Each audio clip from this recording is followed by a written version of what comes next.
আসসালামু আলাইকুম ওয়া রাহমাতুল্লাহি ওয়া বারাকাতুহু। ইন্নাল হামদালিল্লাহি কুল্লা ওয়াসসালাতু ওয়াসসালামু আলা রাসূলিল্লাহ আল্লাযী লা নাবিয়্যা বা'দাহু ওয়া আলা আলিহি ওয়া সাহবিহি আম্মা বা'দ। সুপ্রিয় দর্শক, ঈদুল আজহার তাৎপর্য শীর্ষক অনুষ্ঠান থেকে সকলকে জানাচ্ছি আন্তরিক মোবারকবাদ। আল্লাহ সুবহানাহু তাআলা আমাদের জন্য, মুসলিম উম্মার জন্য দুটি ঈদ উপহার দিয়েছেন। ঈদের সময় কি করতে হয় সেটা আমরা এখন করে প্র্যাকটিসটি যাতে সকলের মাঝে ছড়িয়ে পড়ে আহ্বান জানাব। রাসূল কারীম সাল্লাল্লাহু আলাইহি ওয়াসাল্লাম বলেছেন, তাকাব্বালাল্লাহু মিন্না ওয়া মিনকুম ওয়া সালিহাল আমাল। আমাদের পক্ষ থেকে এবং আপনাদের পক্ষ থেকে যা কিছু হলো তা কবুল করে নিন। ঈদ মোবারক, এই যে কথাটি, এটা যেমন বাংলাদেশের জন্য প্রচলিত, ঠিক কোনো কোনো দেশে আছে ঈদ কারিম, ঈদ সাঈদ। আমরা আজকের অনুষ্ঠান থেকে সকলকে জানাচ্ছি ঈদ মোবারক, তাকাব্বালাল্লাহু মিন্না ওয়া মিনকুম সালিহাল আমাল। বন্ধুগণ, ঈদুল আজহার তাৎপর্য শীর্ষক আলোচনায় আজকে আমাদের মাঝে দুইজন বিদগ্ধ মেহমান হাজির আছেন। আমরা তাদের পরিচয় থেকেই আস্তে আস্তে করে আলোচনায় যাব। আমাদের মাঝে রয়েছেন বিশিষ্ট ইসলামী স্কলার, জাতীয় মসজিদ বাইতুল মোকাররমের সম্মানিত সিনিয়র পেশ ইমাম জনাব হাফিজ মাওলানা মুফতি মুহিবুল্লাহ বাকি নদভী। আসসালামু আলাইকুম ওয়া রাহমাতুল্লাহি ওয়া বারাকাতুহু। ওয়া আলাইকুম আসসালাম ওয়া রাহমাতুল্লাহি ওয়া বারাকাতুহু। আহলান ওয়া সাহলান। মারহাবান বিকুম। শুকরান। আমাদের মাঝে রয়েছেন বিশিষ্ট শিক্ষাবিদ অধ্যাপক হাবিবুর রহমান। আসসালামু আলাইকুম ওয়া রাহমাতুল্লাহি ওয়া বারাকাতুহু। ওয়া আলাইকুম আসসালাম ওয়া রাহমাতুল্লাহি ওয়া বারাকাতুহু। আপনারা দুইজন ভালো আছেন? ইন্নাল হামদালিল্লাহি তাআলা। মাশাআল্লাহ, আলহামদুলিল্লাহ। আমি কথা বলছি ডক্টর শহীদুল ইসলাম বারাকাতি। কথায় কথায় আমরা দিনের, ঈদুল আজহার তাৎপর্য, শিক্ষা, করণীয়, বর্জনীয় ইত্যাদি বিষয়ে জানবো ইনশাআল্লাহুল আজিজ। প্রথম শেখ, আপনার কাছ থেকে জানতে চাচ্ছি, ঈদুল আজহা আবার হলো কোরবানির ঈদ, একই বস্তুর দুটি নাম কেন এবং আসলে কি? আলহামদুলিল্লাহি রাব্বিল আলামিন ওয়াসসালাতু ওয়াসসালামু আলা আশরাফিল আমবিয়া ওয়াল মুরসালিন আম্মা বাদ। আপনি নিশ্চয়ই জানেন ইসলামে দুইটি ঈদ রয়েছে, একটা হলো ঈদুল ফিতর আর একটা হলো ঈদুল আদহা।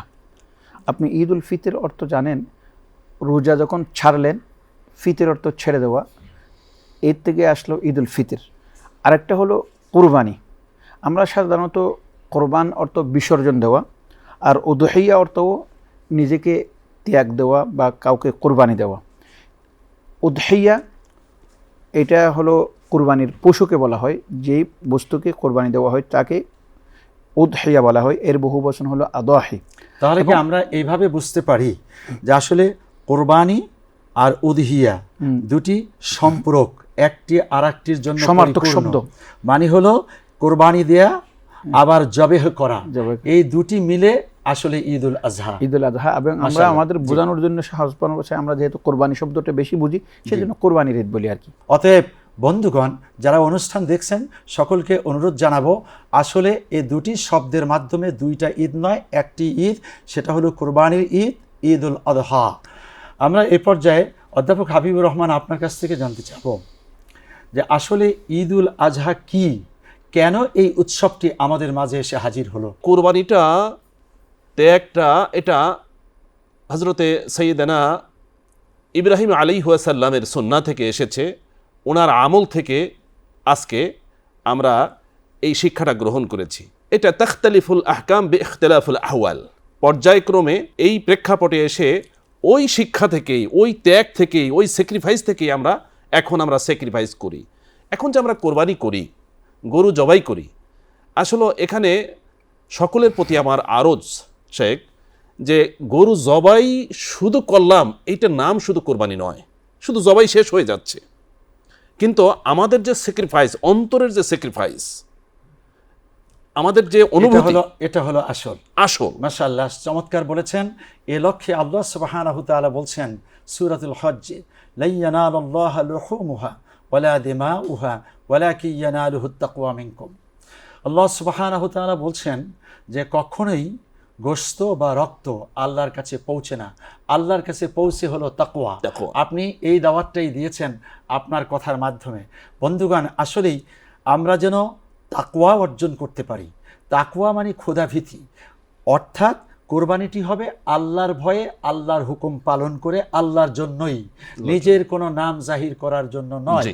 মোহতারামের কাছে এবার জানতে চাবো যে কার কার উপরে কোরবানি ওয়াজিব। প্রথম কথা হচ্ছে, যে ব্যক্তি আমাদের নেশাব পরিমাণ, নেশাব আমরা জানি 7.5 তোলা পরিমাণ স্বর্ণ অথবা সেই পরিমাণ ব্যবসায়িক আসবাবপত্র অথবা সেই পরিমাণ টাকা থাকলে একজন ব্যক্তির উপর জাকাত ওয়াজিব হয়, অথবা 52.5 তোলা রূপের সমমান মূল্য, অথবা সেই পরিমাণ ব্যবসায়িক পণ্য থাকলে তার উপর জাকাত ওয়াজিব হয়। এই জাকাত ওয়াজিব হওয়ার পরিমাণ যদি কেউ ঈদুল আজহার দিন সকালে মালিক হয়ে যায়, আগের থেকে মালিক হলে বা সেদিন তাকে, তার উপর কোরবানি ওয়াজিব হবে, এক শর্ত।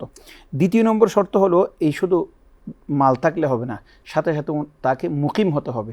আপনি বিদেশে আছেন, মুসাফির অবস্থায় আছেন, তাহলে আপনার সম্পদ থাকলেও হবে না, তাহলে দুইটা জিনিস লাগবে। একটা হলো আপনি প্রবাসী হবেন না, আপনি স্থানীয়ভাবে যেখানে থাকবেন সেখানে মুকিম হবেন, এবং 2 নম্বর হলো আপনার যেই পরিমাণ মালের সম্পদের মালিক হলে, আপনি নেশাব পরিমাণ মালিক হলে জাকাত ওয়াজিব হবে, সেই পরিমাণ মালের মালিক হলে আপনার উপর কোরবানি ওয়াজিব হবে। তাহলে কি শেখ আমরা এটা বুঝে নিতে পারি যে জাকাতের জন্য নেশাব দরকার, কোরবানির জন্য নেশাব দরকার? শুধু একটু পার্থক্য হলো, জাকাতের অর্থ একটি বছর পূর্ণ থাকলে পরে জাকাত ফরজ হয়, আর কোরবানি হলো শুধুমাত্র জিলহজ মাসের 10, 11, 12, অর্থাৎ 10 তারিখ ফজরের পর থেকে আর 12 তারিখ সূর্যাস্তের পূর্বে যদি সম্পদ থাকে, এই সময়ের মধ্যে সম্পদশালী হলে, নেশাব পরিমাণ হলে, আর কোরবানির পশু কিনে তিনি কোরবানি করার সুযোগ পেলে, তাহলেই কেবল তার জন্য ওয়াজিব।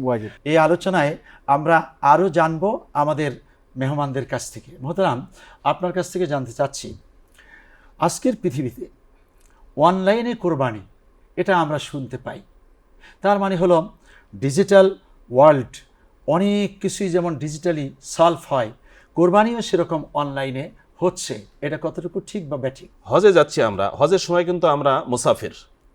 আমাদের সমাজে অনেকেই প্রশ্ন করে, প্রতিদিন প্রশ্ন করে, টেলিফোন করে, আমরা যারা হজে গেছি আমাদের জন্য কি অবস্থা, আপনাদের জন্য কোরবানি ওয়াজিব না।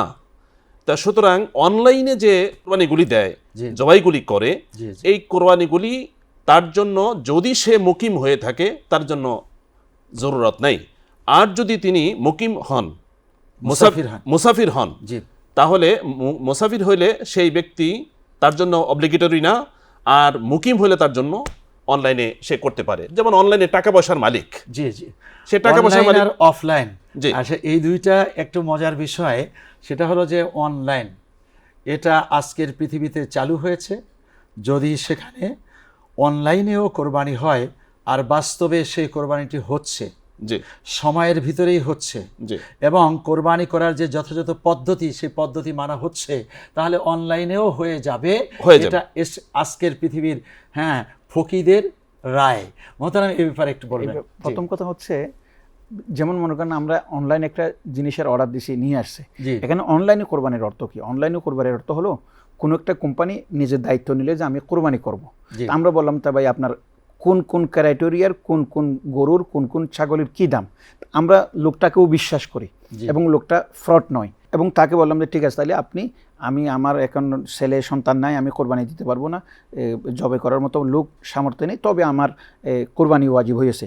তখন সেই ব্যক্তি বললো যে আপনি আমার জন্য একটা ছাগল কোরবানি দেবেন, তাহলে কোরবানির ছাগলের দামও দিতে হবে, সঙ্গে সঙ্গে জবাইয়ের জন্য যে টাকাটা আছে সেটা যোগ করে পাঠিয়ে দিবে। তখন সে বললো যে ভাই আপনার পক্ষ থেকে আমি কোরবানি দিয়ে দিলাম, এবং জবাইয়ের টাকাও দিলেন, তাহলে কোরবানিটা হয়ে যাবে। অনলাইনে অর্থ হলো কাউকে টেলিফোনের মাধ্যমে, হোয়াটসঅ্যাপের মাধ্যমে, কোনো একটা বৈজ্ঞানিক পদ্ধতিতে কাউকে দায়িত্ব দিয়ে দেওয়া নিজের পক্ষ থেকে কোরবানি করার জন্য। মাশাআল্লাহ, শুকরান। আপনি যেহেতু হজ কাফেলাও পরিচালনা করেন, আপনার ওখানে তো অনলাইনে হচ্ছে, অনলাইনে কোরবানি হবে। তবে অফলাইন হলো হৃদয়। শুধুমাত্র অনলাইনে একটি পশু কোরবানি করে দিলাম, এখানেই বসে থাকলে চলবে না। আপনার কলিজা যেন আল্লাহর জন্য উৎসর্গিত হয়। কোরবানি এটা হৃদয়ের মধ্যে অফলাইনে আল্লাহর মহব্বত, আল্লাহর প্রেম, আল্লাহর তাকওয়া, আল্লাহর ভালোবাসা থাকতে হবে। অবশ্যই শুধু অনলাইনে টাকা দিয়ে বসে থাকলে চলবে না। নিজে আল্লাহর কাছে দোয়া করবেন, ফরিয়াদ জানাবেন যেন হে রব্বুল আলামিন তুমি কোরবানি কবুল করে নাও। মোহতারাম, আপনার কাছ থেকে জানতে চাচ্ছি, খুব বড় প্রাণী যদি হয়, সেই প্রাণীকে ইলেকট্রিক শক দিয়ে অজ্ঞান করে কোরবানি করলে হবে কি হবে না? কখনো ইলেকট্রিক শর্ট দিয়ে কোরবানি করা জায়েজ হবে না। রাসূল পাক সাল্লাল্লাহু আলাইহি ওয়াসাল্লাম ইরশাদ করেন, আহসিনুয যাবাহ, তোমরা যখন কোনো কোরবানি জবাই করবে তখন ভালোভাবে উত্তমভাবে জবাই করো। সেখানে কোরবানি জবাই করার সময় কোনো ভোঁতা ছুরি ব্যবহার করা এবং কষ্ট দেওয়া কোনো কিছুই জায়েজ হবে না। এবং শর্ট দিলে কতক সময় যে কোরবানির মূল উদ্দেশ্য বা জবাই করার মূল উদ্দেশ্য হলো প্রবাহমান রক্ত বের করে দেওয়া। শর্ট যখন দেবেন সঙ্গে সঙ্গে তার রক্তগুলো কোথাও না কোথাও জমাট হয়ে যাবে, তখন এই উদ্দেশ্য অর্জন হবে না। সেই জন্য কোরবানি শর্ট দিয়ে জায়েজ হবে না। শুকরান জাযাকুমুল্লাহ। বন্ধুগণ, আসলেই ইলেকট্রিক শক এটা এক ধরনের জুলম। কোনো প্রাণীর উপরে জুলুম করা যাবে না। আমরা যাচ্ছি আল্লাহ রাব্বুল আলামিনের সন্তুষ্টি অর্জন করতে, সেটার পরিবর্তে অন্য একটি প্রাণীকে কষ্ট দিয়ে আসলে সন্তুষ্টি অর্জন করা যাবে না। হ্যাঁ, জাবেহ করা এটা আল্লাহ পাকের হুকুম, সেই হুকুম মোতাবেক চলাটাই আমাদের জন্য কল্যাণ এবং করতেই হবে, আল্লাহর হুকুমের উপরে থাকবে। অধ্যাপক হাবিবুর রহমান, আপনি বলবেন যে কোরবানির গোশত বন্টন পদ্ধতিটা কেমন হলে ভালো হয়? আলহামদুলিল্লাহ, এটা নিয়েও আমাদের সমাজে নানান ধরনের আলাপ আলোচনা চলে। কেউ বলেছেন এটা পুরোটা খেয়ে ফেলতে পারে, কোনো সমস্যা নাই। কেউ বলেছে না, 3 ভাগ করতে হবে, 3 ভাগ করে 1 ভাগ নিজের জন্য, আরেক ভাগ আত্মীয় স্বজনের জন্য, আরেক ভাগ গরিবদের জন্য, এইভাবে বলেছেন। তবে এই যে পদ্ধতিটা, এই পদ্ধতিটাই উত্তম পদ্ধতি, তাহলে কারো কিছু করার থাকে না। কারণ এই সমাজে প্রচুর কোরবানি হয়, প্রচুর জবে হয়। অতএব কেউ পায় নাই, গরুর গোশত পায় নাই, খাসির গোশত পায় নাই, এরকম কোনো ঘটনা ঘটে নাই। আল্লাহ রাব্বুল আলামিনের বক্তব্য আছে। আল্লাহ পাক বলছেন, আউযু বিল্লাহি মিনাশ শাইতানির রাজিম, ফাকুলু মিনহা ওয়া আতইমুল বাঈসাল ফাকির লিয়াকদু তাফাসাহুম ওয়া লিউফু নুজুরাহুম ওয়া লিয়াতাওয়াফু বিল বাইতিল আতীক। ফাকুলু মিনহা, কোরবানির গোশত থেকে তোমরা খাও। অর্থাৎ আমরা যদি সকল গোশত খেতে পারি এতে কোনো অসুবিধা নেই। তবে আল্লাহ পাক বললেন, ওয়া আতইমুল বাঈসাল ফাকির, যারা ফকির, মিসকিন, দুস্থ, অভাবী, যাকাত যারা গ্রহণ করতে পারেন, তাদেরকে, সাদাকাতুল ফিতর যারা গ্রহণ করেন, ঠিক তাদেরকেও খাওয়াবে। এর অর্থ হলো ঈদুল আজহার তাৎপর্য নিয়ে আমরা কথা বলছি, তো এখানে একটা বড় তাৎপর্য নিহিত আছে। সেটা হলো যে ঈদুল আজহায় কেবলমাত্র যারা জবেহকারী অথবা জবেহ করতে যোগ্য তারাই খাবেন। গরিব দুঃখী অসহায় সমাজের তারা তাকিয়ে তাকিয়ে আফসোস করবেন না, ইসলাম এই আফসোস মেনে নেয় না। সকলেই এই দিন ঈদ উদযাপন করবেন এই গোশতের মাধ্যমে। আমরাও খাবো, ওনারাও খাবেন। আমি এই বিষয়ে আর একটু কথা বলতে চাই। সেটা হলো কি, কোরবানির উদ্দেশ্য হলো কোরবানির গোশতের মধ্যে সবাই সমানভাবে আহার করবে এবং আনন্দের মধ্যে সবাই অংশগ্রহণ করবে, সেটা ঠিক আছে। কিন্তু আরেকটা জিনিস আমাদের মধ্যে সেটা বেশিরভাগ ভুল হচ্ছে বা আমাদের এটা করণীয়। সেটা হলো কি, যে আমরা ঢাকা এটা বড় একটা শহর, চট্টগ্রাম বড় শহর, এখানে ধনী লোকেরা সবাই একসাথে কোরবানি দেয়। কিন্তু বাংলাদেশের মধ্যে এমন কিছু প্রত্যন্ত অঞ্চল আছে যেখানে পুরো গ্রামের মধ্যে একটা কোরবানি দিচ্ছে, সেখানে এবং গোশতগুলি সবাই ফকির মিসকিনরা পাচ্ছে না। আমি সেই জন্য বারবার অনুরোধ করে থাকি, আপনারা এখানে যেহেতু আপনার উপর 1 ভাগ কোরবানি ওয়াজিব, একটা ছাগল দেওয়া ওয়াজিব, আপনারা সেটাকে সারা বাংলাদেশের মধ্যে ছড়িয়ে দেন।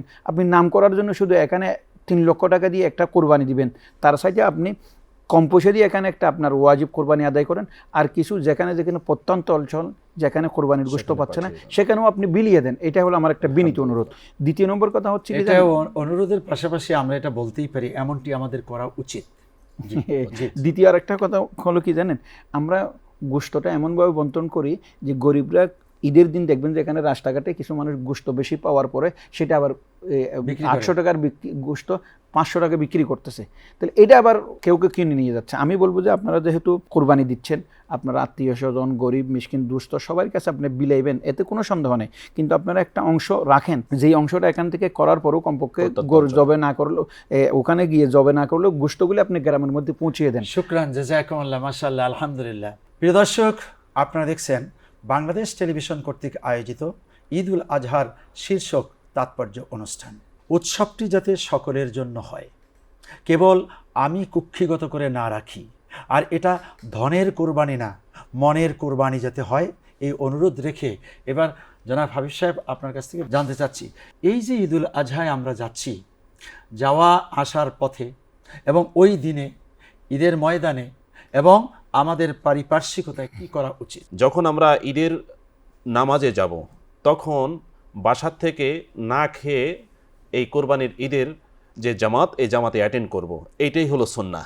আরও কিছু সুন্নাহ আছে, মেসওয়াক করা, তারপরে যখন আমি রওনা করব তখন চিন্তা করব যে গরিব দুঃখী কারা আছে সেদিকে খেয়াল রাখা, যার সঙ্গে দেখা হয় ওই ব্যক্তির সঙ্গে একটু চিন্তা করতে হবে সে দাওয়াত পাওয়ার উপযুক্ত কিনা, তাকে দাওয়াত দিলাম। অনেকেই আছে যে লজ্জায় বলবে না কিন্তু টিপটপভাবে চলাফেরা করে, তার অর্থনৈতিক দৈন্যদশায় ভুগছে। এমন ব্যক্তিদের সঙ্গে একটু গোপনীয়তা রক্ষা করে তাকে দাওয়াত দিতে হবে, ভাই আপনি কিন্তু আমার কোরবানির অনুষ্ঠানে একটু যাবেন। অথবা সে যদি নাও যায়, কোরবানির গোশতটা তার পাশে দিয়ে দেওয়া, তার বাসায় গোপনীয়ভাবে পৌঁছে দেওয়া। এই কাজগুলি আমাদের সমাজে অনেকেই করি না। আমরা এই অনুষ্ঠানের পক্ষ থেকে রিকোয়েস্ট করব যে তারা যেন এই আমলগুলি করে থাকেন, একটা সমতা। পাশাপাশি মাশাআল্লাহ, আলহামদুলিল্লাহ, তাকবীর বলবো, তাকবীর, আল্লাহু আকবার, আল্লাহু আল্লাহু আকবার, আল্লাহু আকবার, আকবার। লা ইলাহা ইল্লাল্লাহু আল্লাহু আকবার, আল্লাহু আকবার, ওয়ালিল্লাহিল হামদ। ঈদগাহে পরস্পর কোলাকুলি করা, এটা কতটুকু ঠিক বা ব্যাঠিক? প্রথমে আমি তাকবীরের বিষয়ে একটু কথা বলি। জি। সেটা হলো রাসূল পাক সাল্লাল্লাহু আলাইহি ওয়াসাল্লাম ইরশাদ করেন, মা মিন আইয়ামিন আ'যামা ইনদাল্লাহি ওয়া আহাব্বা ইলাল্লাহি আল আমালুস সালিহু ফিহা মিন হাযিহিল আশরিল আইয়াম ফাআকসিরু ফিহিন্না আত-তাহলিল ওয়াত তাকবীর ওয়াত তাহমিদ। রাসূল পাক সাল্লাল্লাহু আলাইহি ওয়াসাল্লাম বলেন, এই ঈদুল আজহার প্রথম 10 দিন সেটা আল্লাহর কাছে নেক কাজের জন্য এত বেশি প্রিয়, অন্য কোনো দিন এত বেশি প্রিয় নয়। তোমরা সেই জন্য এই দিনগুলোতে বেশি বেশি তাহলিল পড়ো, লা ইলাহা ইল্লাল্লাহ, তাহমিদ পড়ো, আলহামদুলিল্লাহ, বেশি বেশি তাসবিহ পড়ো, সুবহানাল্লাহ। এখন 9 তারিখের ফজর থেকে নিয়ে 13 তারিখের আসর পর্যন্ত প্রত্যেক নামাজের পরে তাকবীর পড়াটা ওয়াজিব এবং আওয়াজ দিয়ে পড়াটা ওয়াজিব। এবং আরেকটা কথা, ঈদের দিন আমরা তাকবীর উচ্চস্বরে পরে পরে যাবো, কিন্তু এখন বর্তমানে আমরা গালিগালাজ করার সময় আওয়াজ উঁচু করলে আমরা লজ্জাবোধ করি না, কিন্তু তাকবীর যদি আমরা ঈদুল আজহায় যাওয়ার সময় একটু বড় আওয়াজে পড়ি, মনে হয় যে পাশে লোকে কিছু বলে, মানে সেকালে বলতেছেন, কি যে একটা আশ্চর্য ব্যাপার। এক মানে এই মানসিকতা পরিহার করতে হবে, উচ্চস্বরে তাকবীর করতে হবে, উচ্চস্বরে তাকবীর পড়তে হবে, এটা একটা গেল। দ্বিতীয় নম্বর কথা হলো, আপনি যে একটা কোলাকুলির কথা বলছেন, দেখেন আমাদের এখানে বহু লোকে বলে যে ঈদের পরে কোনো কোলাকুলি নেই, রাসূল পাক সাল্লাল্লাহু আলাইহি ওয়াসাল্লাম করে নাই, এটা কিন্তু বেদাত। আবার কেউ কেউ বলে যে এটা কোনো অসুবিধা নেই। দেখেন, কোনো আমল যদি আপনি সুন্নত হিসেবে করেন তাহলে এটা নিশ্চয়ই বেদাত। আমরা ঈদের দিন যেটা করতেছি, আমরা মনে করতেছি ঈদের দিন যেহেতু আমাদের হিংসা বিদ্বেষ অন্তরকে পবিত্র করার একটা মাধ্যম, সেজন্য আমাদের এখানে এটা তাহজিব হিসেবে নিছে, এটা সুন্নত হিসেবে নেয় নাই। মাশাআল্লাহ শেখ, আপনার এই কথার প্রেক্ষিতে কোরআনে কারিমের সেই আয়াত মনে পড়ে গেল যে ইন্নামাল মুমিনুনা ইখওয়া, মোমেন সব ভাই ভাই, আমরা পরস্পর বন্ধু হয়ে যাই, সেটাই আসলে এই কোলাকুলির মাধ্যমে পরিস্ফুটিত হয়। অতএব আমরা যে এখানে বেদাত খুঁজতে গেছি, যেমন আমরা বিভিন্ন কাজ আমাদের মধ্যে আছে, যেমন আমরা পতাকা ব্যবহার করতেছি, বা আমরা নিজের বাংলাদেশের পতাকা, এটা কি কোরআন হাদিসের মধ্যে কোথাও আছে, কিন্তু এটার সাথে একটা তাহজিব, তমদ্দুন, সাকাফা এবং সংস্কৃতি জড়িত হয়ে গেছে। এটা যদি আপনি সুন্নত হিসেবে করেন তাহলে বেদাত, আমরা সুন্নত হিসেবে করতেছেন, এটা একটা মানুষের আন্তরিকতা প্রকাশের বিভিন্ন একটা মাধ্যম। এবার আপনার কাছ থেকে জানতে চাবো, আমরা অনুষ্ঠানের প্রায় শেষ প্রান্তের দিকে চলে এসেছি। আসলে ঈদুল আজহার উৎসবটিতে আমরা একটা ব্যতিক্রম দেখতে পাচ্ছি, কি সেটা হলো প্রাণীকে জবেহ করার মাধ্যমে উৎসব। এই বিষয়টিকে আপনি আপনার দৃষ্টিকোণ প্লাস কোরআন হাদিস কি বলবেন? নবী করিম সাল্লাল্লাহু আলাইহি ওয়াসাল্লাম বলেছেন, খুযু আন্নী মানাসিকাকুম। এই মানাসিকটা যদিও শাব্দিক অর্থ হজ অ্যান্ড ওমরা বুঝিয়েছে, কিন্তু সকল ইবাদতের মূল, সকল ইবাদতের মগজ। আপনি কিভাবে জবাই করবেন, কিভাবে আপনি এই ঈদগাহে যাবেন, কিভাবে আপনি কে জবাই করলো সে শামিল করতেছে বা ধিক্কার দিচ্ছে, এটা আমার দেখার দরকার নেই। আমি দেখব এটাই যে আল্লাহর নবী যেভাবে আমাদেরকে কোরবানি করার শিক্ষা দিয়েছেন, ব্যাস আমি ওইটাই ফলো করব, এবং তার মধ্যে থাকবে হলো আমাদের একটা অনুভূতি। আপনি চমৎকার বলেছেন, শুধু অনুভূতি থাকবে। যে চমৎকার বলেছেন, এই যে কেউ কেউ হত্যা বলে চালিয়ে দেওয়া, যে অমানবিক বলে চালিয়ে দেওয়া, তাদের কাছে প্রশ্ন, প্রতিদিনই তো আপনি মুরগি জবাই করে খাচ্ছেন, এটা কি অমানবিক নয়? অবশ্যই। একটা হাঁস জবাই করে খাচ্ছেন, সেটা তো এটা কি জীব। অমানবিক নয়? সেটাও এই বিষয়ে আপনি কথা বলবেন। সেটা হলো কি জানেন, আমাদের এখানে বিভিন্ন ব্যক্তি একটা কিছু খোঁড়া যুক্তি দিয়ে ইসলামের বিরোধিতা করে। কতক সময় মসজিদের জায়গা করে মসজিদের জায়গা নষ্ট করতেছে, কতক সময় বলে যে এরা কুরবানি দিয়ে সেদিন এত গরু কুরবানি দিয়ে গরু নষ্ট করতেছে, পশু নষ্ট করতেছে, এইরকম বলতেছে। তা আমার একদিন বললো যে হুজুর, এই কোরবানি না দিয়ে এই টাকাগুলো আমরা গরিব মিসকিনদেরকে দিতে পারি না? তা আমি বললাম যে তুমি তো খুব ভালো কথা বলছো, এই যে তোমরা যে বড় বড় অনুষ্ঠানগুলোতে লক্ষ লক্ষ টাকা খরচ করো এবং সেখানে অর্ধেক খাও অর্ধেক নষ্ট করো, এই টাকাগুলোর জন্য নষ্ট হচ্ছে, অপচয় হচ্ছে, এই টাকাগুলো গরিবদেরকে দেওয়া যায়, এই ওয়াজটা তুমি কোনোদিন করলা না কেন? যেখানে আল্লাহর রসুল আমাদেরকে নির্দেশনা দিয়েছে সেখানে তোমার মাথা ব্যথা কেন? কারণ মুহাম্মদুর রাসূলুল্লাহ সাল্লাল্লাহু আলাইহি ওয়াসাল্লাম বলেন, মা আমিলা আদমিয়ুন ফি ইয়াউমিন নাহরি আহাব্বা ইলাল্লাহি মিন ইহরাকিদ দাম। কুরবানির দিন আল্লাহর কাছে কুরবানির রক্ত প্রবাহিত করার সাথে কোনো আমল উত্তম কোনো আমল নেই। ওয়া ইন্নাহু লা ইউতা ইয়াউমাল কিয়ামাতি বিআজলাফিহা ওয়া কুরুনিহা ওয়া আশআরিহা। কাল কিয়ামতের ময়দানে এই কুরবানির পশুর চামড়া, পশুর কেশ, পশুর চুল, এমনকি খুর সবগুলো কিয়ামতের ময়দানে মিজানের পাল্লার মধ্যে সবগুলো পরিমাপ হবে। এবং আরও বলেছেন, ওয়া ইন্নাদ দামা লা ইয়াকাউ মিনাল্লাহি ক্বাবলা আন তাকা আলাল আরদ। রক্ত জমিতে পড়ার আগে আল্লাহর কাছে পৌঁছে যাবে। অতএব সেই রকম কোরবানির বিরোধিতা করতেছো তুমি, আর ওদিকে এত লক্ষ লক্ষ টাকা অপচয় হচ্ছে, সেটা নিয়ে তোমার কোনো মাথা ব্যথা নেই। আসলে তোমার অন্তরটাই হলো আল্লাহ বিদ্বেষী। শুকরান, জাযাকুমুল্লাহ। বন্ধুগণ, বলতেই হবে এটি আল্লাহ পাকের হুকুম। নামাজ যেমন হুকুম, রোজা যেমন হুকুম, পালন করতেই হবে, ঠিক কোরবানিও সেরকম আল্লাহ পাকের হুকুম। এখানে অমানবিকতা অথবা অন্য কোনো অজুহাত দিয়ে আল্লাহর হুকুম থেকে মানুষকে সরানোর চেষ্টা করবে যারা, নিঃসন্দেহে আল্লাহ বিরোধী তারা। আপনাদের কাছে বিনয়ের সাথে বলবো, ঠিক অপচেষ্টায় নেমে যাব না। আর কোরবানির শ্রেষ্ঠ শিক্ষা হলো যে আসলে আমার ভিতরেও পশুর খাসলাত থাকতে পারে। যত মানুষের মধ্যে পশুর খাসলাত রয়েছে, পশুর চরিত্র রয়েছে, এই চরিত্রটাকে আমরা জবেহ করে দিয়ে পাশবিকতাকে জবেহ করে দিলাম। আর ইনসানিয়াত বা মানবিকতা, মানুষত্ব এবং একজন মানুষ আল্লাহ পাকের প্রিয় মাহবুব হওয়ার জন্য এটি হলো আমল। যেমনটি করেছেন সৈয়দনা ইব্রাহিম আলাইহিস সালাম, তেমনটি করব আমরা। যেমনটি করেছেন বিশ্বনবী মুহাম্মদুর রাসূলুল্লাহ সাল্লাল্লাহু আলাইহি ওয়াসাল্লাম, তেমনটি করব আমরা। আল্লাহ রাব্বুল আলামিন আমাদের এই ইবাদতটি স্বাচ্ছন্দ্যে সুন্দরভাবেই করার তৌফিক এনায়েত করুন, এমনটি প্রত্যাশা রাখছি। আপনাদের দুইজনকে অনেক অনেক ধন্যবাদ। ঈদ মোবারক। তাকাব্বালাল্লাহু মিন্না ওয়া মিনকুম সালিহাল আমাল। বন্ধুগণ, কুরবানির শ্রেষ্ঠ শিক্ষা হলো ইন্না সলাতি অনুসুকি অমাহিয়ায়া অমামাতি লিল্লাহি রাব্বিল আলামিন লা শারীকা লাহু ওয়া বিযালিকা উমিরতু ওয়া আনা আউয়ালুল মুসলিমিন। নিঃসন্দেহে আমার নামাজ, আমার কুরবানি, আমার জীবন, আমার মরণ সবটাই বিশ্ব প্রতিপালক আল্লাহর জন্য। অতএব আমরা যেন আল্লাহর জন্যই এই ইবাদতে শামিল হই, আল্লাহ যেন আমাদের ইবাদতকে কবুল করে নেন, এমনটি প্রত্যাশা রেখে বিদায় নিচ্ছি। আসসালামু আলাইকুম ওয়া রাহমাতুল্লাহি ওয়া বারাকাতুহু।